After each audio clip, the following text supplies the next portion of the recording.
बिजली के बिना गरीब के घर में पंखा और अमीर के घर में एसी तो छोड़िए, एक छोटा सा बल्ब भी नहीं जल सकता। ये तो हम सभी को पता है। मगर बिजली से चलने वाले उपकरण बिना तार के बिल्कुल बेकार हैं, क्योंकि तार बिजली से करंट बनाने का मुख्य स्रोत है। इसलिए आज मैं आपको फैक्ट्री में बिजली की तार कैसे बनाई जाती है उसका पूरा प्रोसेस दिखाने वाला हूं। बिजली की तार बनाने के लिए सबसे पहले प्लास्टिक के दानों का कट्टा लाया जाता है। फिर कट्टे में से दानों को निकालकर एक मिक्सर मशीन के अंदर डाला जाता है। फिर सारे दानों को लगभग आधे घंटे के लिए मिक्स किया जाता है, ताकि अपने दाने थोड़े से नरम हो जाए। जब अपने दाने नरम हो जाते हैं, फिर सारे दानों को मशीन से बाहर निकालकर एक करेट के अंदर इकट्ठा कर लिया जाता है। फिर इन सादे दानों के अंदर जिस रंग की तार बनने वाली है उस रंग के थोड़े से दाने मिक्स कर दिए जाते हैं। जैसे अभी यहां पर नीला तार बनने वाला है। फिर सारे दानों को एक हॉपर में पलट दिया जाता है। इसके बाद तार के अंदर का जो कॉपर होता है उसके साइज को तैयार करने के लिए सबसे पहले एक स्टैंड में छोटे छोटे यहां पर कॉपर के रीलों को सेट किया जाता है। फिर इन सारे रीलों में से एक एक करके पतले पतले तारों को निकाला जाता है और आगे मशीन में सेट कर दिया जाता है, जिससे हमारा एक मोटा तार का बंडल तैयार होने वाला है। जैसे अभी यहां पर 1.5 mm का तार बनने वाला है, जिसके लिए कम से कम 24 रील लगाई गई है।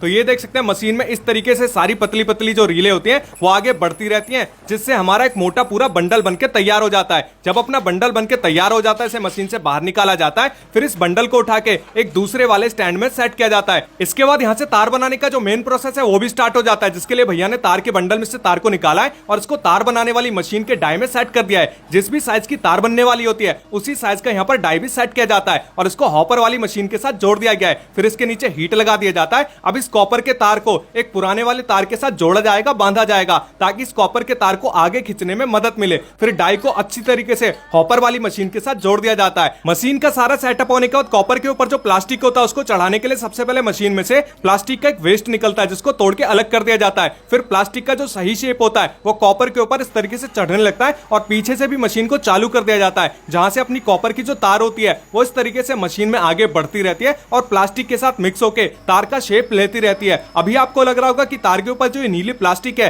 ये कहां से आ रही है। तो सबसे पहले मैंने जो आपको प्लास्टिक के दाने दिखाए थे जिसको हॉपर में पलटा गया था, ये उसी दाने का कमाल होता है। अभी ये जो तार है बहुत ही ज्यादा गर्म होता है, साथ ही में लचीला भी होता है, जिसको सख्त और मजबूत बनाने के लिए एक ठंडे पानी के चैम्बर के साथ इसको आगे भेजा जाता है, जिससे अपना तार मजबूत तो हो ही जाता है, साथ ही में किसी भी खराब कंडीशन में ना तो ये जल्दी से कटता है ना फटता है। फिर इस तार को एक काउंटिंग मशीन से गुजारा जाता है, जिसमें एक सेंसर भी लगा होता है, ताकि पता लग सके कि तार कितना मीटर तैयार हो गया है। और इस मशीन में आपको दिखाई दे रहा होगा कि 2 बड़े बड़े रोलर लगाए गए हैं, जिनका काम होता है तार को 3 बार घुमाना। पहली बार जब तार घूमता है तो तार की काउंटिंग होती है, यानी कितना मीटर तार तैयार हुआ है वो पता लग जाता है। और दूसरे वाले राउंड में जब तार घूमकर वापस ऊपर जाता है तो यहाँ पर तार की ब्रांडिंग होती है, लेबलिंग होती है, यानी तार का नाम होता है, कंपनी का नाम होता है, आईएसआई मार्क होता है, जिससे तार की क्वालिटी का पता लगता है। इसके बाद वापस तार यहाँ पर घूमकर इन दोनों रोलरों से आगे की ओर जाता है, जिससे अपना जो तार है वो बनके पूरी तरीके से आगे बाहर निकलता रहता है। अभी आपको लग रहा होगा कि तार तो पूरी तरह से बनके तैयार हो चुका है, तो ऐसा बिल्कुल भी नहीं है। मशीन के स्टार्टिंग में जो मैंने आपको सेंसर दिखाया था